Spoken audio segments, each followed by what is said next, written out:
यंदा नेहमीप्रमाणे पाऊस झालेला नाही. कुठेही समप्रमाणात पाणी पडलेले नाही. ग्रामीण भागातील पिण्याच्या पाण्याची समस्या सोडवण्यासाठी प्रत्येक विधानसभा मतदारसंघाला 1 कोटी रुपयांचा निधी देण्यात येईल, अशी घोषणा मुख्यमंत्री डी.के. शिवकुमार यांनी केली. गुरुवारी बेळगाव येथील सुवर्ण विधानसौध येथे आयोजित पत्रकार परिषदेत ते बोलत होते. येत्या काळात शेतीसाठी पाण्याची टंचाई भासू शकते, मात्र पिण्याच्या पाण्याची कमतरता भासू देणार नाही, अशी ग्वाही त्यांनी दिली. ಹಲೋ ಹಲೋ ಕೇಳಿಸ್ತಾ ಇದೆಯಾ?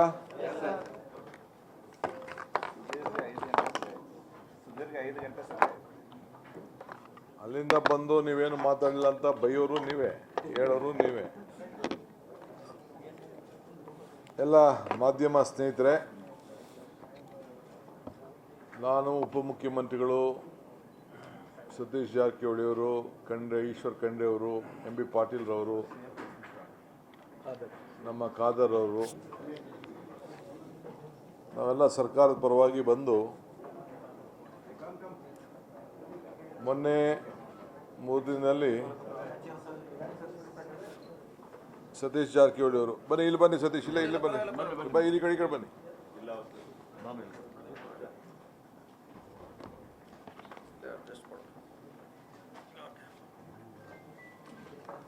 ಸತೀಶ್ ಜಾರಕಿಹೊಳಿ ಅವರು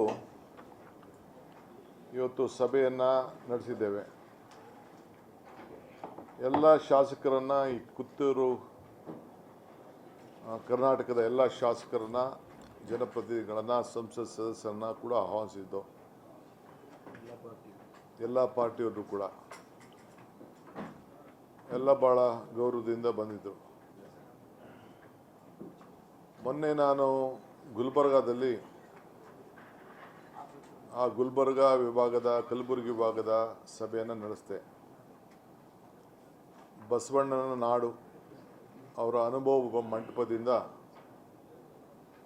ಅಲ್ಲಿ ಪರಿಶೀಲನೆ ಮಾಡಿ, ಅಲ್ಲೋಗಿ ಒಂದು ಸಭೆ ಮಾಡಿ, ಅಲ್ಲಿರುವಂಥ ಎಲ್ಲ ಶರಣರ ಭೇಟಿ ಮಾಡಿ, ಅವರ ಮಾರ್ಗದರ್ಶನ ಕೂಡ ಪಡೆದು ಆ ಬಸವ ಕಲ್ಯಾಣದಲ್ಲಿರುವಂಥ ಎಲ್ಲ ವರ್ಗದ ಜನ ಅವರ ಪುತ್ಥಳಿಗೆ ಗೌರವವನ್ನು ಕೊಟ್ಟು ಆ ಸಮಾಜಗಳನ್ನು ಭೇಟಿ ಮಾಡಿ, ನಮ್ಮ ಕಾಂಗ್ರೆಸ್ ಪಕ್ಷದ ಸಭೆ ಕೂಡ ರಾತ್ರಿ 9 ಗಂಟೆಯಿಂದ 10:30ವರೆಗೂ ನಡೆಸಿ, ಅದಾದಮೇಲೆ ಬೆಳಗ್ಗೆ ಗುಲ್ಬರ್ಗ ಕಾರ್ಯಕ್ರಮವನ್ನು, ಸಭೆಯನ್ನು ನಡೆಸಿದ್ದೇನೆ. ಅನೇಕ ವಿಚಾರಗಳನ್ನು ಚರ್ಚೆ ಮಾಡಿದ್ದೇವೆ. ನಿಮ್ಮಲ್ಲಿ ಕೆಲವು ಭಾಗದಲ್ಲಿ ಮಾತ್ರ ಈ ಕಿತ್ತೂರು ಕರ್ನಾಟಕದಲ್ಲಿ ಸ್ವಲ್ಪ ಮಳೆ ಬರ್ತಾ ಇದೆ. ಅದು ಫುಲ್ ಮಳೆ ಅಂತ ನಾನು ಹೇಳಲಿಕ್ಕೆ ತಯಾರಿಲ್ಲ, ಇನ್ನು ಅದಕ್ಕೆ ಟೈಮ್ ಇದೆ. ಆದರೆ ಪ್ರಧಾನಮಂತ್ರಿಗಳು ಕೂಡ ನಮಗೆಲ್ಲ ದೊಡ್ಡ ಎಚ್ಚರಿಕೆ ಗಂಟೆಯನ್ನು ಕೊಟ್ಟಿದ್ದಾರೆ. ನಮಗೂ ಕೂಡ ನಮ್ಮ ವರದಿಗಳಲ್ಲಿ ಇನ್ನು ಕೆರೆಗಳಿಗೆ ನೀರು ಹೋದ ಸತಿ ಏನು ಬಂದಿತ್ತು, ಆ ವರ್ಷದ ಮಳೆ ವಾಡಿಕೆ ಮಳೆಯಂತೆ ಮಳೆ ಬಂದಿಲ್ಲ. ಕೆಲವು ಕಡೆ 10% ಬಂದಿದೆ, ಕೆಲವು ಕಡೆ 20%, ಕೆಲವು ಕಡೆ 30% ಇಲ್ಲಿಗೆ ನಿಂತಿದೆ. ಎಲ್ಲೂ ಸಮಪಾಲು ನೀರು ಬಂದಿಲ್ಲ. ತಮಗೆಲ್ಲ ಗೊತ್ತಿದೆ, ತುಂಗಭದ್ರಾದಲ್ಲಿ ಭಾಳ ಭೀಕರವಾದಂಥ ಒಂದು ಸಮಸ್ಯೆನ ನಾವೆಲ್ಲ ನೋಡ್ತಾ ಇದ್ದೆವು. ಹೋದ ವರ್ಷ ಗೇಟು 19ನೇ ಗೇಟ್ ಒಡೆದೋಗಿತ್ತು. ನಾನೇ ಅದಕ್ಕೆ ನೀರಾವರಿ ಮಂತ್ರಿ ಆಗಿದ್ದ ಸಂದರ್ಭದಲ್ಲಿ ಭೇಟಿ ಕೊಟ್ಟಿದ್ದೆ. ತಕ್ಷಣ ಹೋಗಿ ಎಲ್ಲ ಗೇಟ್ಗಳನ್ನು ಬದಲಾಯಿಸಬೇಕು ಅಂತ ಹೇಳಿ ತೀರ್ಮಾನವನ್ನು ಮಾಡಿದ್ದೇವೆ. ಇದಲ್ಲದೆ ರಾಜ್ಯದ ಎಲ್ಲ ನೀರಾವರಿ ಗೇಟ್ಗಳನ್ನು 50 ವರ್ಷ ಯಾವುದಾದ್ರು ತುಂಬಿದೆ ಅದನ್ನೆಲ್ಲ ಟೆಕ್ನಿಕಲ್ ಆಗಿ ನಾವು ಸ್ಟಡಿ ಮಾಡ್ತಾ ಇದ್ದೇವೆ. ಎಲ್ಲೆಲ್ಲಿ ವರದಿ ಬರ್ತದೋ ಅದನ್ನೆಲ್ಲ ನಾವು ಬದಲಾವಣೆ ಮಾಡಲಿಕ್ಕೆ ತೀರ್ಮಾನವನ್ನು ಮಾಡಿದ್ದೇವೆ. ಸೊ ಈಗಾಗಲೇ 33 ಗೇಟ್ ಕೂಡ ಮಾಡಿದೋ.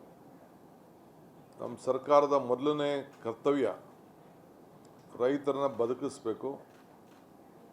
ಆ ತುಂಗಭದ್ರಾ ಸಮಸ್ಯೆ ಭಾಳ ದಿನದಿಂದ ನಿಂತಿದೆ. 31 TMC ನೀರು ಹೂಳು ಒಳಗಡೆ ತುಂಬಿದೆ. ಅದನ್ನು ಗೌರವಾನ್ವಿತ ಮುಖ್ಯಮಂತ್ರಿಗಳು ಆಂಧ್ರ ಪ್ರದೇಶದವ್ರ ಹತ್ರ ಕೂಡ ನಾನು ಚರ್ಚೆ ಮಾಡಿ ಖಾಸಗಿಯಾಗಿ, ಆಮೇಲೆ ಕೇಂದ್ರ ಮಂತ್ರಿಗಳ ಹತ್ರ ಚರ್ಚೆ ಮಾಡಿ, ಸೊ ಮೊದಲನೇ ಬಾರಿಗೆ ನಮ್ಮ ಕರ್ನಾಟಕ ರಾಜ್ಯದಲ್ಲಿ ನೀರಾವರಿ ಸಮಸ್ಯೆಗೋಸ್ಕರ 3 ಮುಖ್ಯಮಂತ್ರಿಗಳು ಒಟ್ಟಿಗೆ ಸೇರಿ ಕೇಂದ್ರ ಸಚಿವರಾದಂಥ CR ಪಾಟೀಲ್ ಅವರ ಅಧ್ಯಕ್ಷತೆಯಲ್ಲಿ ಒಂದು ಸಭೆಯನ್ನು ಕೂಡ ನಾವು ನಡೆಸಿ ಭಾಳ ದೊಡ್ಡ ಐತಿಹಾಸಿಕವಾದಂಥ ತೀರ್ಮಾನವನ್ನು ತೆಗೆದುಕೊಂಡಿದ್ದೇವೆ. ಏನು ಆ ನೀರೆಲ್ಲ ಅವ್ರಿಗೆ ಹೋಗ್ತಾಯಿತ್ತು, ಆಂಧ್ರ ಪ್ರದೇಶಕ್ಕೆ ಹೋಗ್ತಾಯಿತ್ತು. ಆದರೂ ಕೂಡ ಅವ್ರಿಗೆ ಮನವೊಲಿಸಿ ತೆಲಂಗಾಣ ಮುಖ್ಯಮಂತ್ರಿಗಳು, ಆಂಧ್ರ ಮುಖ್ಯಮಂತ್ರಿಗಳು ಮತ್ತು ನಾನು CRS ಪಾಟೀಲ್ ಅವರು ಒಪ್ಪಂದಕ್ಕೆ ಬಂದಿದ್ದೇವೆ.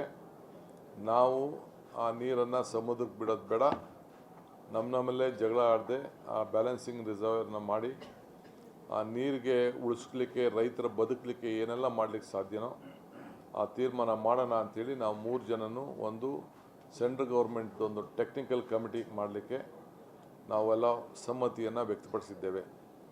ಸೊ ಅವರು 100 ದಿನದಲ್ಲೇ 3 ತಿಂಗಳ ಒಳಗಡೆ ಅವರ ಟೀಮ್ 3 ಜನ ಆಫೀಸರ್ಸು, ನಮ್ಮಿಂದ ಒಬ್ಬರು, ತೆಲಂಗಾಣದಿಂದ ಒಬ್ಬರು, ಆಂಧ್ರ ಪ್ರದೇಶದಿಂದ 3 ಜನ ಸೇರಿ ಆ ಸೆಂಟ್ರಲ್ ಗೌರ್ಮೆಂಟ್ ಆಫೀಸರ್ಸ್ ಸೇರಿ ಒಂದು ಸಮಿತಿಯನ್ನು ಮಾಡಿ, ಟೆಕ್ನಿಕಲ್ ಕಮಿಟಿ ಮಾಡಿ ಅವ್ರು ರಿಪೋರ್ಟ್ ಕೊಡ್ತಾರೆ.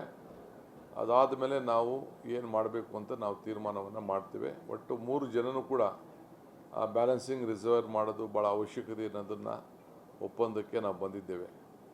ಈ ಮಧ್ಯದಲ್ಲಿ ಕೃಷ್ಣ, ಕಾವೇರಿ, ಗೋದಾವರಿ ಜೋಡಣೆ ವಿಚಾರದಲ್ಲೂ ಕೂಡ ನಾವು ಒಪ್ಪಂದವನ್ನು ಮಾಡಿಕೊಂಡಿದ್ದೇವೆ.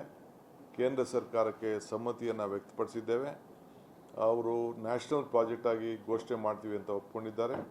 ಸುಮಾರು 1 ಲಕ್ಷ ಕೋಟಿ ರೂಪಾಯಿ ಪ್ರಾಜೆಕ್ಟನ್ನು ಮಾಡಲಿಕ್ಕೆ ನಾವು ಸಮ್ಮತಿಯನ್ನು ಕೊಟ್ಟಿದ್ದೇವೆ. ಸೊ 10% ನಮ್ಮದು, 90% ಅವ್ರು ಹಾಕ್ತಾರೆ. ಸೊ ಅದು ಭಾಳ ಒಂದು ಇಡೀ ನಮ್ಮ 3 ರಾಜ್ಯಗಳಿಗೂ ಭಾಳ ಅನುಕೂಲ ಆಗ್ತದೆ. ಸೊ ಆ ವಿಚಾರದಲ್ಲಿ ಒಂದು ತೀರ್ಮಾನಕ್ಕೆ ಬಂದಿದ್ದೇವೆ. ಇವತ್ತು ನಾವು ಏನು ಬರಗಾಲ ಇದೆ, ಆ ಬರಗಾಲದಲ್ಲಿ ನಾನು ಮಧ್ಯದಲ್ಲೇ ವೆಯ್ಟ್ ಮಾಡೋಕ್ಕಾಗಲ್ಲ ಅಂಥೇಳಿ ಈಗಾಗಲೇ ನಾನು ಗುಲ್ಬರ್ಗ ಮುಗಿಸಿದ್ದೇನೆ. ಇವತ್ತು ಬಂದು ಬೆಳಗಾಂಗೆ ಬಂದು ಎಲ್ಲ ಶಾಸಕರು, ಸುಮಾರು 50ಕ್ಕೂ ಹೆಚ್ಚು ಶಾಸಕರು ಪಾಲ್ಗೊಂಡಿದ್ದರು, ಸಂಸತ್ ಸದಸ್ಯರು ಪಾಲ್ಗೊಂಡಿದ್ದರು, ವಿಧಾನ ಪರಿಷತ್ ಸದಸ್ಯರು ಕೂಡ ಬಂದು ಅನೇಕ ಸಲಹೆಗಳನ್ನೆಲ್ಲ ಕೊಟ್ಟಿದ್ದಾರೆ. ಸೊ ನಾವು ಬೀಜ ಬಿತ್ತನೆಗೆ ಏನು ಅನುಕೂಲ ಆಗೋಂಥಕ್ಕೆ ಗೊಬ್ಬರಕ್ಕೆ ತಯಾರು ಮಾಡ್ಕೊಳ್ಬೇಕು ಅಂತೇಳಿ ನಮ್ಮ ಅಧಿಕಾರಿಗಳಿಗೆ ಆದೇಶ ಕೊಟ್ಟಿದ್ದೇವೆ. ಕುಡಿಯೋ ನೀರಿನ ಬಗ್ಗೆ ಎಲ್ಲ ತಮ್ಮ ಸಮಸ್ಯೆಯನ್ನು ವ್ಯಕ್ತಪಡಿಸಿದ್ದಾರೆ. ಸೊ ನಮ್ಮ ಸರ್ಕಾರದಿಂದ ನಾವು ಡೆಪ್ಟಿ ಕಮಿಷನರ್ ಹತ್ರ ಒಂದಷ್ಟು ಹಣ ಇಟ್ಟಿದ್ದು, ಆದರೂ ಕೂಡ ಕೆಲವು ಅನೇಕ ಸಮಸ್ಯೆಗಳನ್ನು ಮುಂದಕ್ಕಿಟ್ಟರು. ಸೊ ಅದಕ್ಕೆ ಇವತ್ತು ಈ ಬೆಳಗಾಂನಲ್ಲಿ ಸುವರ್ಣಸೌಧದಲ್ಲಿ ಒಂದು ವಿಶೇಷವಾದಂಥ ತೀರ್ಮಾನವನ್ನು ಮಾಡಿದ್ದೇನೆ. ನಾನು ನಮ್ಮೆಲ್ಲ ಸಹೋದ್ಯೋಗಿಗಳು ಒಟ್ಟಿಗೆ ಸೇರಿ ಪ್ರತಿ ವಿಧಾನಸಭಾ ಕ್ಷೇತ್ರಕ್ಕೆ ನಗರಗಳಲ್ಲಿ ಬಿಟ್ಟು, ನಗರಕ್ಕೆ ಪ್ರತ್ಯೇಕವಾಗಿ ನಾನು ಮಾತಾಡ್ತೇನೆ, ಎಲ್ಲರಿಗೂ ಕೂಡ 1 ಕೋಟಿ ರೂಪಾಯಿ ಕುಡಿಯೋ ನೀರಿಗೆ ನಮ್ಮ ಏನು ಒಂದು ಅವಕಾಶಗಳಿದೆ, ಗೈಡ್ಲೈನ್ಸ್ ಇದೆ, ಆ ಗೈಡ್ಲೈನ್ಸ್ ಅಡಿಯಲ್ಲೇ ಕುಡಿಯೋ ನೀರಿಗೆ 1 ಕೋಟಿ ರೂಪಾಯಿವರೆಗೂ ಅವರು ಪ್ಲ್ಯಾನ್ ಆಫ್ ಆ್ಯಕ್ಷನ್ನ ಮಾಡಿ ಆ ಸಮಿತಿ ಸಭೆಯನ್ನು ನಡೆಸಿ ಅವರು ಕೊಡಲಿಕ್ಕೆ ನಾವು ಅವ್ರಿಗೆಲ್ಲ ಒಪ್ಪಂದವನ್ನು ವ್ಯಕ್ತಪಡಿಸಿದ್ದೇವೆ. ಸೊ ಇದು ಕೇಂದ್ರ ಸರ್ಕಾರ ಏನು ಕೊಡ್ತದೋ ಬಿಡ್ತದೋ ಆಮೇಲೆ ನಾವು ನೋಡ್ತೇವೆ. ಈಗ ನಾವು ಅದಕ್ಕೆ ಅವ್ರಿಗೆಲ್ಲ ಪ್ಲ್ಯಾನ್ ನೀವು ರೆಡಿ ಮಾಡ್ಕೊಳ್ಳಿ, ಸಮಿತಿಗಳನ್ನು ಮೀಟಿಂಗ್ ಮಾಡಿ, ಶಾಸಕರ ಅಧ್ಯಕ್ಷತೆಯಲ್ಲೇ ಸಮಿತಿ ಇರ್ತದೆ, ಅವರೇ ತೀರ್ಮಾನ ಮಾಡಿ ಅವರೇ ಅವರ ಪ್ರಾಜೆಕ್ಟನ್ನು ಅವರು ಸಲ್ಲಿಸೋದಕ್ಕೆ ಅವ್ರಿಗೆ ಈಗಾಗಲೇ ನಾವು ಮಾರ್ಗದರ್ಶನವನ್ನು ಕೊಟ್ಟಿದ್ದೇವೆ. ಸೊ ನಾನು ಗುಲ್ಬರ್ಗಲ್ಲಿ ಏನು ತೀರ್ಮಾನ ಮಾಡಲಿಲ್ಲ, ಇಲ್ಲಿ ಬಂದು ನೋಡಿದೆ ನಾನು. ಇನ್ನು ಮೈಸೂರು ಡಿವಿಷನ್ನು ಮತ್ತು ಬೆಂಗಳೂರು ಡಿವಿಷನ್ ಇದೆ, ಆದರೆ ಎಲ್ಲ ಕಡೆ ನನ್ನ ರಿಪೋರ್ಟ್ಸ್ ಈಗಾಗಲೇ ಬಂದಿದೆ. ಎಲ್ಲೂ ಕೂಡ ನೀರು ಭಾಳ ಕೊರತೆ ಆಗ್ತಾಯಿದೆ. ಸೊ ಕುಡಿಯೋ ನೀರಿಗೆ ತೊಂದರೆ ಆಗಬಾರ್ದು ಅನ್ನೋ ದೃಷ್ಟಿಯಿಂದ ಈ ತೀರ್ಮಾನವನ್ನು ತೆಗೆದುಕೊಂಡಿದ್ದೇವೆ. ಮುಂದೊಂದು ದಿನದಲ್ಲಿ ನೀರಾವರಿಗೆ ನೀರು ಬರ್ತದೋ ಇಲ್ಲೋ ನಾವು ಕಾದು ನೋಡಬೇಕಾಗಿದೆ. ಆದರೆ ಕುಡಿಯೋ ನೀರು ವಿಚಾರದಲ್ಲಿ ಎಲ್ಲ ಕೆರೆಗಳಲ್ಲಿ, ಈ ಡ್ಯಾಮ್ಗಳಲ್ಲಿ ಆ ನೀರನ್ನು ಸ್ಟಾಕ್ ಮಾಡಲಿಕ್ಕೆ ಸೂಕ್ತ ಕ್ರಮ ಕೈಗೊಳ್ಳಬೇಕು ಅಂತೇಳಿ ನಮ್ಮ ಅಧಿಕಾರಿಗಳಿಗೆ ನಾವು ಮಾರ್ಗದರ್ಶನವನ್ನು ಕೂಡ ನಾವು ಕೊಟ್ಟಿದ್ದೇವೆ. ಸೊ ಇದು ಭಾಳ ಪ್ರಮುಖವಾದಂಥ ವಿಚಾರ. ಇನ್ನು ಎಲ್ಲ ನಮ್ಮ ಜಿಲ್ಲಾಧಿಕಾರಿಗಳಿಗೆ ಅವ್ರಿಗೆ ಏನೇನು ಬೇಕೋ ಅವರ ಸಮಸ್ಯೆಗಳು ಕೂಡ ಆಲಿಸಿದ್ದೇನೆ. ಅವರು ಕೂಡ ಕೆಲವು ನಾವು ಮುಂದುವರಿಸಿ, ನೀವು ಶಾಸಕರ ಜೊತೆ ಮೀಟಿಂಗ್ ಮಾಡಿ ನಿಮ್ದು ಏನಾದ್ರು ನೀತಿ ಬದಲಾವಣೆ ಆಗಬೇಕು ಅನ್ನೋದು ಕೂಡ ಬರ ಪರಿಹಾರದ ವಿಚಾರದಲ್ಲಿ ತಾವು ಹೇಳಿ ಅಂತ ಅವ್ರಿಗೂ ಕೂಡ ಅವಕಾಶ ಕೊಟ್ಟು ಕೆಲವು ಅವರು ಕೂಡ ಸಲಹೆ ಕೊಟ್ಟಿದ್ದಾರೆ. ಅದಕ್ಕೆಲ್ಲ ಪರಿಹಾರ ಕಂಡಿರೋಂಥ ವ್ಯವಸ್ಥೆನ ಅವ್ರು ಮಾಡ್ಕೊಳ್ಳಿ, ಸಮಸ್ಯೆಯನ್ನು ಬಗೆಹರಿಸಿ ಅಂತೇಳಿ ಅವರು ಕೂಡ ಮಾರ್ಗದರ್ಶನ ಕೊಟ್ಟಿದ್ದೇವೆ. ಸೊ ಈ ಫರ್ಟಿಲೈಸರ್ಸ್ ವಿಚಾರದಲ್ಲಿ ನಾನು ಬೆಂಗಳೂರಿನಲ್ಲಿ ಮತ್ತೆ ಒಂದು ಮೀಟಿಂಗ್ ನಾನು ಮಾಡ್ತೀನಿ. ಏಕೆಂದರೆ ಕೇಂದ್ರ ಸರ್ಕಾರ ಬರೀ 50% ಮಾತ್ರ ನಮಗೀಗಾಗಲೇ ಫರ್ಟಿಲೈಸರ್ಸ್ನ ಕೊಟ್ಟಿದೆ. ಸಂಬಂಧಪಟ್ಟ ಮಂತ್ರಿಗಳ ಹತ್ರ ಮಾತಾಡ್ತೀನಿ, ನಮ್ಮ ಅಧಿಕಾರಿಗಳನ್ನ ಕಳಿಸಿ ಅದಕ್ಕೆ ಫರ್ಟಿಲೈಸರ್ಸ್ ಹೀಗೆ ಅದು ಉಪಯೋಗಕ್ಕೆ ಬರ್ತದೋ ಬೇಡ ಇಲ್ವೋ ನಾವು ಒಟ್ಟೊಳಗೆ ಸ್ಟಾಕ್ ಮಾಡ್ಕೊಳ್ಳೋದು ಭಾಳ ಸೂಕ್ತ ಅನ್ನೋದು ತೀರ್ಮಾನಕ್ಕೆ ಬಂದಿದ್ದೇವೆ. ಬಿತ್ತನೆ ಬೀಜ ವಿಚಾರದಲ್ಲಿ ನಾನು ಈಗಾಗಲೇ ನಿಮ್ಗೆ ಹೇಳಿದ್ದೇವೆ. ಆಮೇಲೆ ಫಾರೆಸ್ಟ್ ಡಿಪಾರ್ಟ್ಮೆಂಟವರು ಈ ನೀರಾವರಿ ಯೋಜನೆಗಳಿಗೆ ಮತ್ತು ನಮ್ಮ ಕುಡಿಯೋ ನೀರು ವಿಚಾರಕ್ಕೆ ಭಾಳ ಅಬ್ಸ್ಟ್ರಕ್ಷನ್ ಮಾಡ್ತಾಯಿದ್ರು ಅಂಥೇಳಿ ಅನೇಕರು ಸಲಹೆಗಳು ಕೊಟ್ಟಿದ್ದಾರೆ. ಸುಮಾರು 60ಕ್ಕೂ ಹೆಚ್ಚು ಜಾಗಗಳಲ್ಲಿ ಆ ಪೈಪ್ಲೈನ್ ಎಳಿಲಿಕ್ಕೆ ತೊಂದರೆ ಮಾಡ್ತಾಯಿದ್ದಾರೆ ಕುಡಿಯೋ ನೀರಿಗೆ ಅಂಥೇಳಿ. ಸೊ ಅದಕ್ಕೆ ನಾನು ಅವ್ರಿಗೆ ನಿರ್ದಿಷ್ಟವಾದಂಥ ಮಾರ್ಗದರ್ಶನವನ್ನು ಕೊಟ್ಟಿದ್ದೇನೆ. ಯಾವ ಕಾರಣಕ್ಕೂ ಕುಡಿಯೋ ನೀರಿನ ಪೈಪ್ಲೈನಲ್ಲಿ ಅಂಡರ್ಗ್ರೌಂಡಲ್ಲಿ ಹಾಕ್ಕೊಂಡು ಹೋಗಲಿಕ್ಕೆ ಯಾವ ಥರದ ತೊಂದರೆ ಕೂಡ ಕೊಡಬಾರ್ದು. ಇದು ಪ್ರಯಾರಿಟಿ, ಇದು ಮಾನವೀಯತೆ ಪ್ರಶ್ನೆ ಅನ್ನೋದನ್ನು ಮಾರ್ಗದರ್ಶನವನ್ನು ಕೊಟ್ಟಿದ್ದೇನೆ.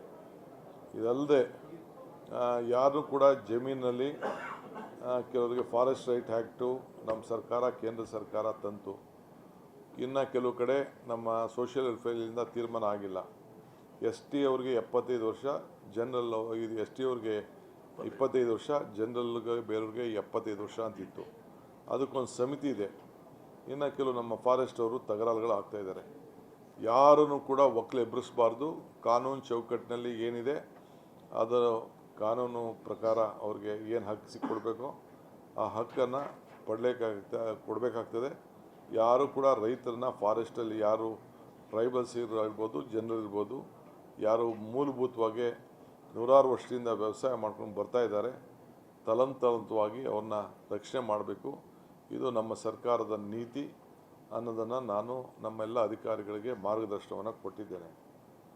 ಇದಲ್ಲದೆ ತಮಗೆಲ್ಲ ಗೊತ್ತಿದೆ, ರಾಮ ಮಂದಿರದಲ್ಲಿ ಯಾವ ರೀತಿ ದೊಡ್ಡ ನಮಗೆಲ್ಲ ಅಗೌರವ ಬಂದಿದೆ. ನೀವೆಲ್ಲ ಭಾಳ ಭಕ್ತಿಯಿಂದ ಇಟ್ಟಿಗೆ ಕೊಟ್ಟಿದ್ದೀರಿ, ಹಣ ಕೊಟ್ಟಿದ್ದೀರಿ, ಚಿನ್ನ ಕೊಟ್ಟಿದ್ದೀರಿ, ಬೆಳ್ಳಿ अनेक आमदारांनी क्लाउड सीडिंग करण्याची मागणी केली आहे. याबाबत अहवाल मागून बेंगळूरमध्ये बैठक घेऊन गांभीर्याने निर्णय घेतला जाईल असेही ते म्हणाले.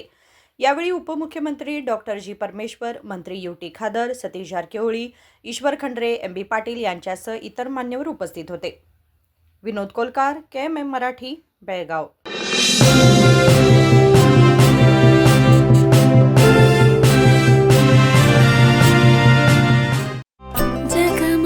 ಜಗಮಗ ಹೊಳೆಯುವ ಕಣ್ಣುಗಳು, ಹೃದಯದಿ ಹರುಷದ ಅಲೆಗಳು.